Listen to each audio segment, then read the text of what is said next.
бо дамидани субҳ замину замон мунаввар мешавад ва бо саҳифаи наве дар зиндагии мо инсонҳо варақгардон мешавад. ассалому алайкум бинандагони азизи телевизиони Баҳористон. субҳи наверо бароятон мубораку фархунда мебинем. боз ҳам дар ин лаҳзаҳои пур аз фараҳи субҳгоҳӣ барномаи Сафои саҳар аст меҳмони хонадони шумо бо бахшҳову сужаҳои ҷолибу диданӣ. дар ин субҳи зебо бароятон танҳо муваффақияту комгориро орзумандем. бале, махсусан ба кӯдакону наврасон ки дар ин лаҳзаҳо фикр мекунам ки дар пайи омодабош қарор дорам барои рафтан ба боғча ва ё ба мактаб. танҳо барояшон аз худ кардани дониши хубу аъло орзумандем. бо ҳамин нияту орзуҳои нек ва бо пахши як суруди ҷаззобу дилнишин инҷо барномаро оғоз мекунем.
ба хотири гирифтани маълумот ва ё ин ки машваратҳои равонӣ мо дар барномаи субҳгоҳии Сафои саҳар бахшеро бо номи маслиҳати равоншинос ҷой додем.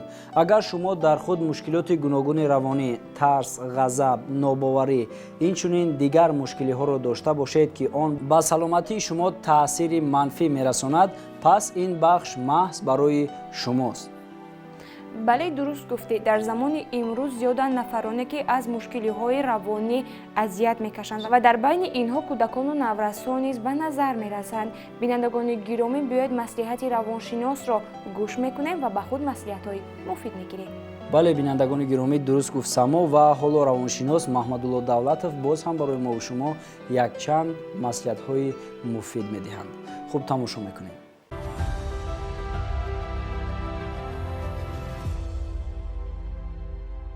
یک مسئله حل طلبی دیگری که من میخواستم به شنوندگان خردسال خودم و مادران و پدرانی که امروز با آنها یک جای نشستند و ما را تماشا میکنند بگویم.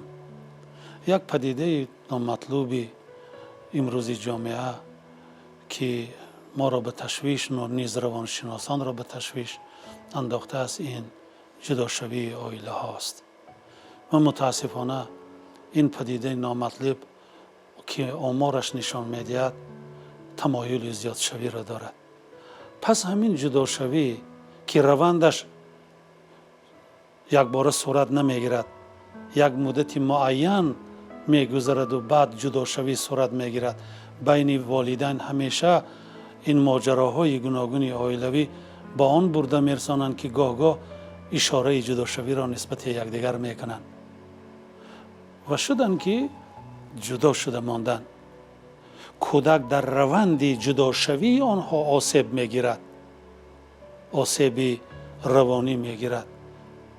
یعنی هر روز ماجرا در خانه باشد، هر روز که در ضمن آن بعد جداشوی به عمل می آید، نیز تاثیرش هم به شخصیتش، تاثیرش به روانش و تاثیرش به تحصیلش میگذارد.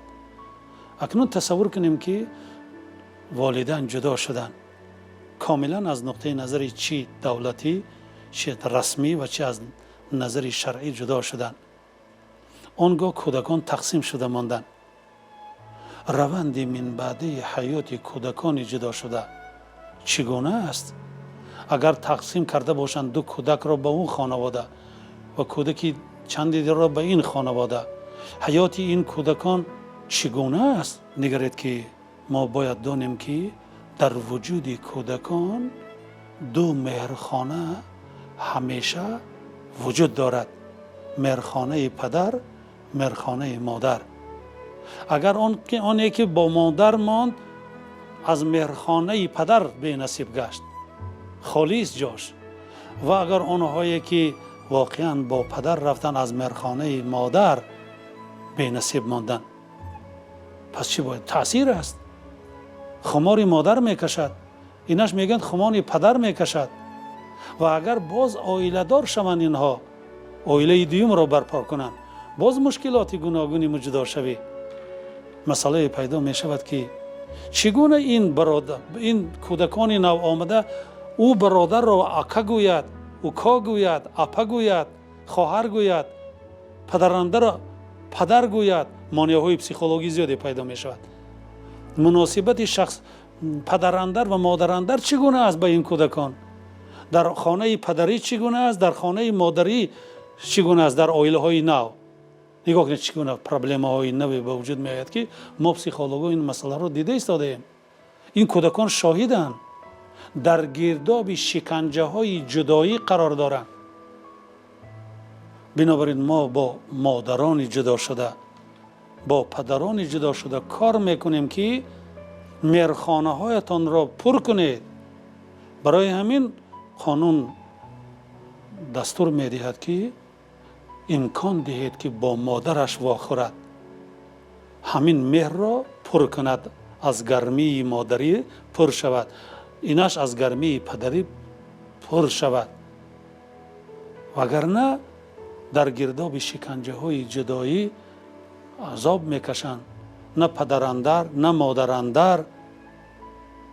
کم اندر کم ما مادریم که ما مادراندرهای خیلی خوب را داریم که نقش مادری اصیل تا کوشش میکنند ببازند. این خیلی ما نمونه عائله های را زیاد داریم، ولی متاسفانه باز مثال های زیادی را آورده میتوانیم که این گونه مادراندرها و پدراندرها نیاز به متخصص صاحب پسیخولوژی دارند که با آنها ما آموزانیم که با کودکان آمده چه کار کنیم که هر چی تستد به مجرای این خانواده وارد شوند؟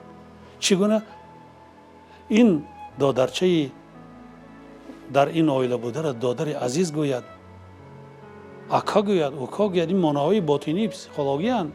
اینها رو کلانسالان این محیط را به وجود می آورند که آنها جرأت می بخشند و بعد می گویند. بنابراین در اینجا این مسئله هایی هستند که اینها نیاز به متخصصی ساحه پسیکولوژی است. بنابراین من بسیار می خواستم که این گونه خانه های جدا شده که فرزندان در گرداب شکنجه های واقعا جدایی قرار دارند، آنها به متخصصی ساحه پسیکولوژی مراجعت کنند، یاری رسانند. ما هم با والدین هم به کودکان یاری میرسانیم که چی نوع باید در شرایط نو، با محیط نو، با ارزش های نو، با واقعا قانون و قاعده های نو، با آدمان نو چگونه مطابق شدن لازم. روندی مطابق شوی شخصیت ها باید صورت گیرد. و این کودک است، این کودکانند. کلانسالان محیطی مساعد فراهم آورند که هرچی تیزتر به محیط این خانواده اونس گیرد. نگرید، این را آنها مستقلانه کرده نمیتوانند. کلانسال این کار را میکند. این خیلی مهم است. اگر ما این کارها را بکنیم در همکاری با متخصص، امینیم که کودکان در صورت جدا شوی والدین واقعا که عائله اینا پر شده‌اند، آنگاه ما امکان داریم که در تشکل شخصیت سالم همین فرزند به واسطه سهم گذاریم.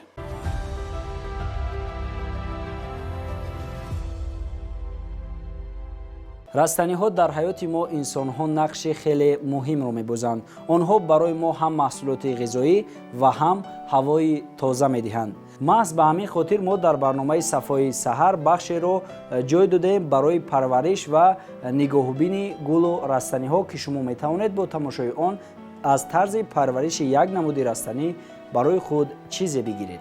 بینندگان گرامی، از شما خواهش می‌نمایم که بخشی که عین حال منظورتان می‌گردانیم با دقت تماشا نمایید و از روییدن و پرورش یک نوع رستنی آگاه شوید. مرحمت، تماشا می‌کنید.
خب بینندگان گرامی، بار دیگر صبحتون بخیر و این ادامه برنامه صبحگاهی صفای سحر است که طریق شبکه دوست داشتنی تلویزیون بهارستان برای شما پیشکش شده است و بینندگان گرامی فکر میکنیم که استفاده غذای سالم میتواند که به ما نیرو و توان نو ببخشد، ولی از حد زیاد استفاده بردن خوراک‌هایی که در خود چرب دارند و یا اینکه خمیری هستند میتواند باعث به فربهی شوند که این مشکلات امروز در بین کودکان و نوجوانان نیز متاسفانه زیاد مشاهده می شود. بینندگان گرامی، ما انسان‌ها میباید که هر صبح از غذاهای استفاده نماییم که آنها از سبزیجات تر و تازه و محصولات شیری ترکیب یافته باشند.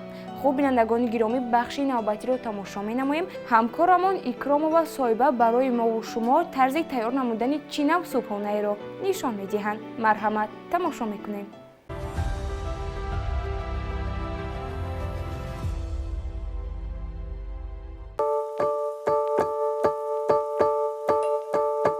яке аз ғизоҳои серталаботарин дар ҳар як ҷашну маросимҳо ин гӯшти мурғ мебошад. бисёр аз одамон онро дар яхдон нигоҳ медоранд, аммо дар ин бахш мо бароятон тарзи нигоҳдории гӯшти мурғро дар муддати зиёд ва бе истифодаи яхдон нишон медиҳем. сараввал гӯштро даруни зарф гирифта бо оби хунук мешӯем.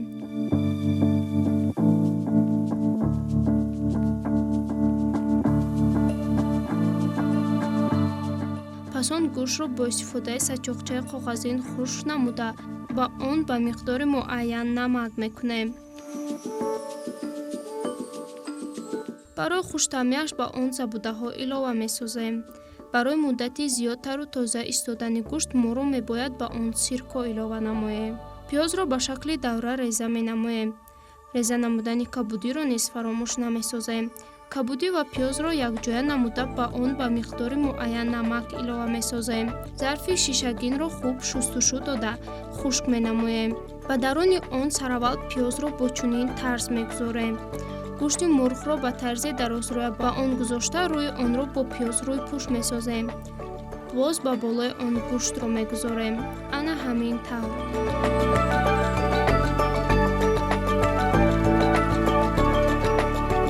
сарпӯши зарфро хуб маҳкам месозем, то ҳаво ба даруни зарф надарояд. барои налағжидани зарф даруни зарфи оҳанин аввал сачоқчаи коғазинро гузошта, пас он бо чунин тарз ба он зарфҳоро ҷой медиҳем. даруни зарфро аз об пур сохта рӯи оташи паст онҳоро ба муддати 5-6 соат меҷӯшонем.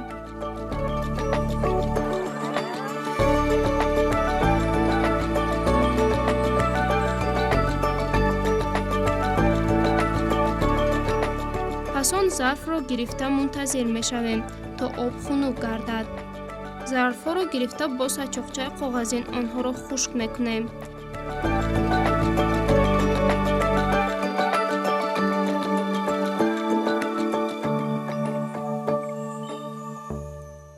иловаи сирко боис мегардад ки гӯшт аз худ об ҷудо кунад. пас аз якчанд соат оби гӯшт лал баста шахшул мегардад. кадбонувони азиз, ин усул кӯмак мекунад ки гӯшт ба муддати 1 сол бе истифодаи яхдон тару тамиз истад.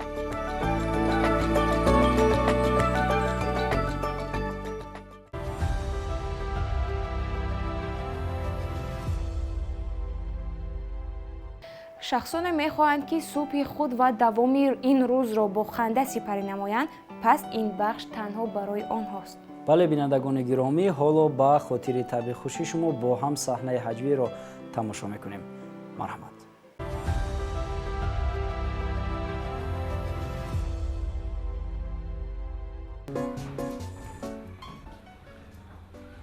ассалому алайкум. Ассалом, биё бачаҷон, биё.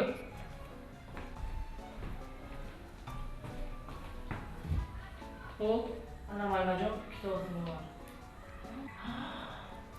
Бачаҷон, китоби нав панавро фарсуда кардӣ? Вай, китоб чизи қиматбаҳо. Китоб муқаддас аст. Нахуд ин қадар фарсуда кунӣ? ман ҳамин қадар кӯшиш мекунам ки эҳтиёт кунам, аммо намешавад. китоби нав پناه رو خونه میبرم در رو کونه میشود.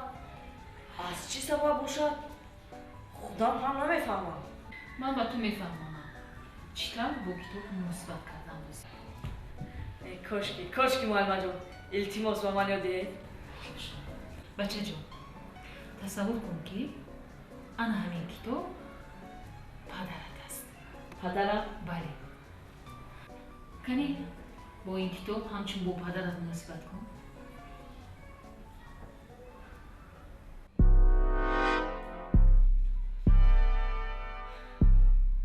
پدر تا تلفن موبیل نخره با یکم گپتان گوش نمیدیم. فهمیده؟ اگر نفهمیده باشه تکرار میکنم. شد دیگر خیلی میفهمم. تصور کن که انا همین کتاب مادرت است. مادرم بله با این کتاب همچون با مادرت مناسبت کن. مادرم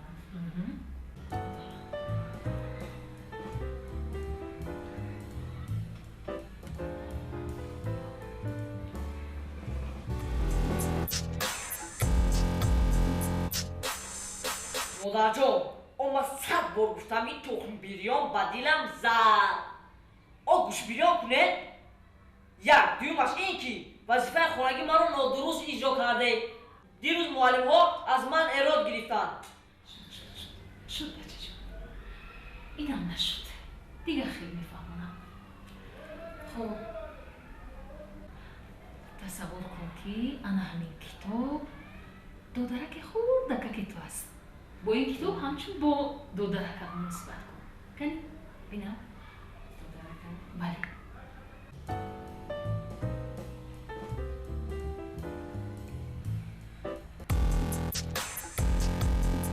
ای من با تو چند بار گفتم که بابا نصیبت من نرست. انا رسیدی.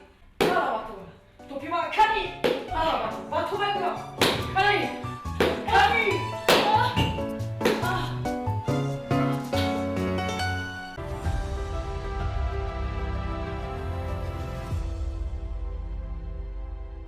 дар замони имрӯз бо пешравии илми техникаву технология ҷои як ашёро ашёи дигар гирифта истодааст.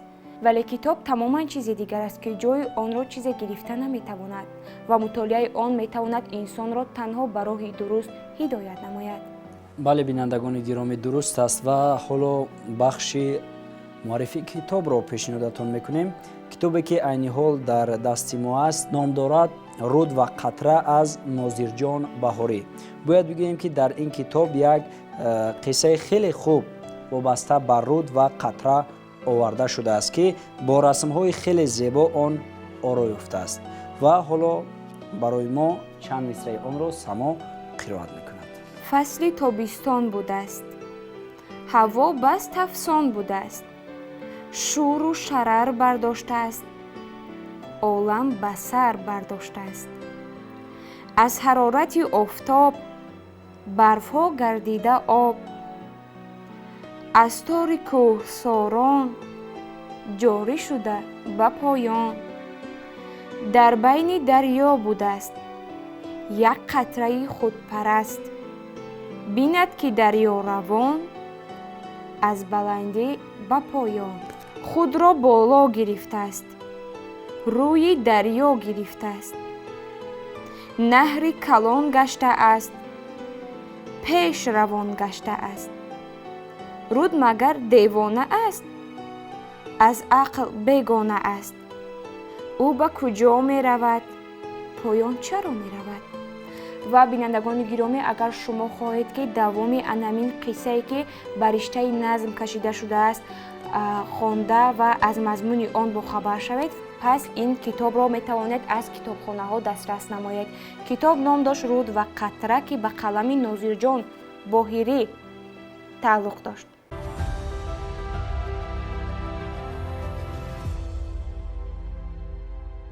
олами ҷонварон хеле гуногун аст ва бинандагони гиромӣ, барои ҳамаи мо маълум аст ки таи солҳои охир аз муносибати нодурусти мо инсонҳо нисбат ба ҳаёти ҷонварон ва умуман табиат мо нестшавӣ ва ё камшавии намудҳои гуногуни ҳайвонотро мушоҳида мекунем.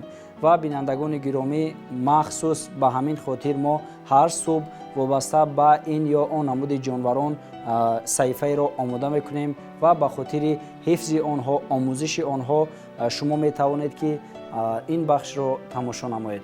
بله، این درست است، زیرا عالم جانوران در نگاه داشتن موازنیت اکولوژی نقشی بزرگ دارند. بینندگان گرامی، به خاطر حفظ و حمایت عالم جانوران ما اینجا در برنامه صحیفه را جای دادیم که آن را شکرانه خال و همکارمان برای ما و شما پیشکش می‌سازد و امروز ما می‌توانیم با تماشای این صحیفه درباره حیوان عظیم‌جثه یعنی فیل معلومات‌های جالب بگیریم.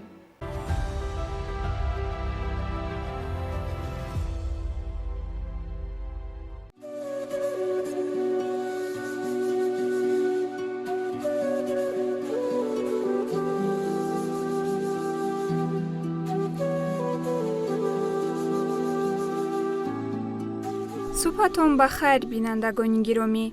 در بخش نوبتی جانوران با شما یک چند معلومات جالب درباره حیوان شیرخوری خشکی فیل خواهیم داد. فیل ها شیرخوران خشکی به حساب می روند. دو نمود فیل ها موجود می باشد: فیل هندوستانی و افریقایی. فیل ها از حیوان های عظیم جثه خشکیگرد به شمار می روند. بدن کلون آنها با پوست قفس و قریب به موینه پوشیده شده است. فیل ها از دیگر حیوانات با داشتن خرطوم فرق می کنند. خرطوم وظیفه داشتن و خوردن خوراک، آب، محافظت کنی و هنگام بلند شدن حرارت هوا به خود آب پاشیدن را اجرا می کنند.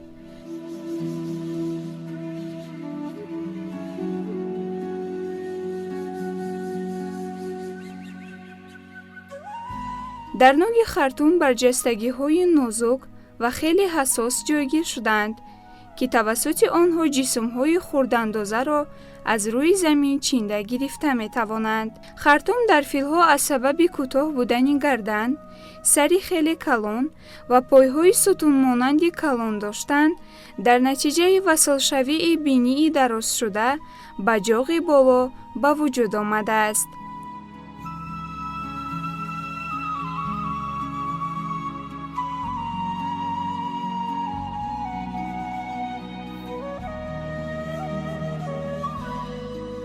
در فیل ها یک جفت دندان کلان موجود است که این دندان ها را دندان های بیونی می نامند. خوراک رستنگی را آنها با 4 دندان کرسی خایده میده می کنند.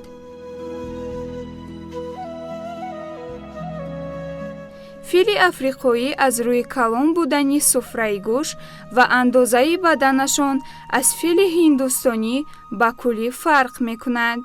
این بود یک چند معلومات جالب درباره حیوان شیرخوری خشکی فیل. دیگر بخش‌های برنامه صفای سحر ادامه دارند. ما را همراه باشید.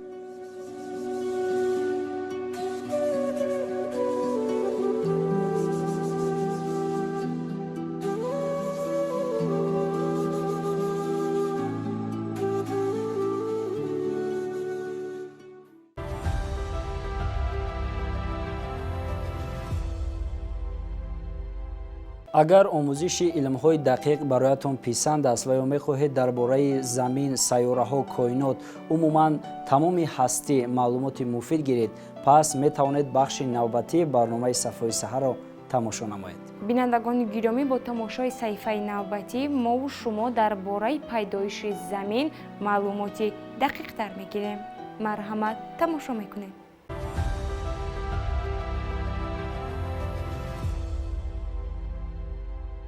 زمین تا پیدایش دینозاورها چی خیل بود؟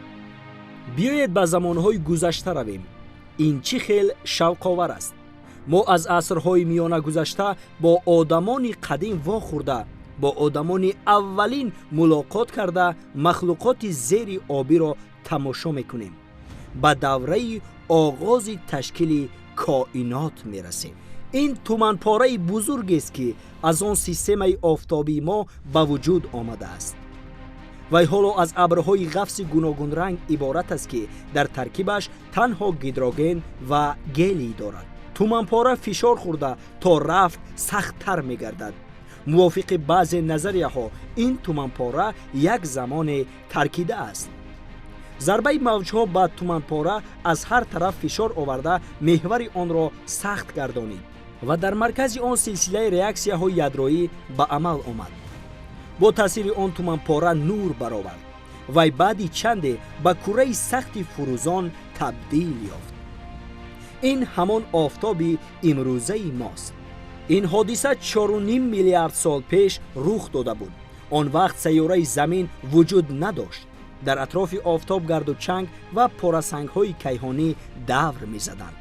آنها تدریجاً به همدیگر چسبیده وزنین تر می گشتند. در نتیجه فشار دائمی در مرکز آن یدرای آهنین پیدا شد که حرارت گرمیش به 6000 درجه می رسید. در اطراف یدرا قبط مایع جوشان به وجود آمد که بعداً سببگار پیدا شدن میدان مگنیتی گردید. اکنون وقتی که شعاع و شمال سوزان آفتاب به زمین میرسد، پیش راه آن را همین میدان مگنیتی میگیرد. الحال سیاره ما کره فلزات جوشان است و تدریجاً خنک شده با قبط غفص خاک و سنگ پوشیده می شود. ولی در افق باز یک جرم بزرگ پیدا می شود که حجماً به مریخ برابر است و آن راست به سوی زمین پرواز می کند. این جرم کیهانی با چنین ضربه سخت به زمین برمیخورد که یک قسم آن را کنده میگیرد. خود جرم کیهانی پاره پاره شده در گرد زمین دور میزند. سپس با مرور زمان این شکسته پاره ها با هم چسبیده ماه را به وجود می آورند. با تاثیر این صدمه زمین با سرعت خیلی تیز دور میزند و یک روزی آن به جای 24 ساعت مقرری همگی 5 ساعت دوام می کند. سیاره زمین با توفیل قوه جاذبه ماه را در نزد خود نگه می دارد. ولی زمین حالا هم برای زندگی موافق نبود. قوه جاذبه ما به قعر آن راه یافته سبب پیدایش ولکان ها می گردد. علاوه بر این جرم های کیهانی به سطح آن افتاده ترکش ها را به عمل می آوردند. یخی که جرم های کیهانی به عمل می آوردند آب می شد، بخار می گشت و به باران تبدیل می یافت. باران به سطح تفسان زمین ریخته آن را خنک کرده و در نتیجه در زمین کلها و دریاهای اولین پیدا شدند. سطح زمین باز در دوام چندین میلیون ها سال به سطح امروزه سیاره زهره شباهت داشت. آن وقت در زمین هنوز اکسیژن نبود و حیات هم وجود نداشت. آفتاب هم امروزه بر این روشن نبود. نور آن از قبط ابر غفص کیهانی به زور می‌گذشت. نهایت 3 میلیارد و 700 میلیون سال پیش در زمین میکروب های یک حجره دار پیدا شدند که اکسیژن را نفس می گرفتند. این میکروب ها در قعر اقیانوس و در نزدیکی ساحل ها زندگی می کردند و قریب 2 میلیارد سال یعنی در تمام دوره ارخی حکمرانی زمین بودند. بعد آن استروماتیدها باقی ماندند که امروز در شکل سنگ های سیاه ساحل بحرها دیده می شوند. این میکروب ها بعد دوره طولانی تحولات عملیات فتوسنتز را از خود کرده انرژی نور آفتاب را نفس گرفته اکسیژن خارج می کردگی شدند. در اول اکسیژن جنس های کوهی زیر آبی را زنگ زنانیده بعداً هوای روی زمین را پر کرد. در همین دوره آبسبزهای اولین پیدا شدند که آنها هم اکسیژن حاصل می کردند. در دوره زنگ زدن کوههای زیر آبی قریب همه ارگانیسم های زنده روی زمین نابود گردیدند. زیرا اکسیژن برای ارگانیسم های ساده مرگاور است.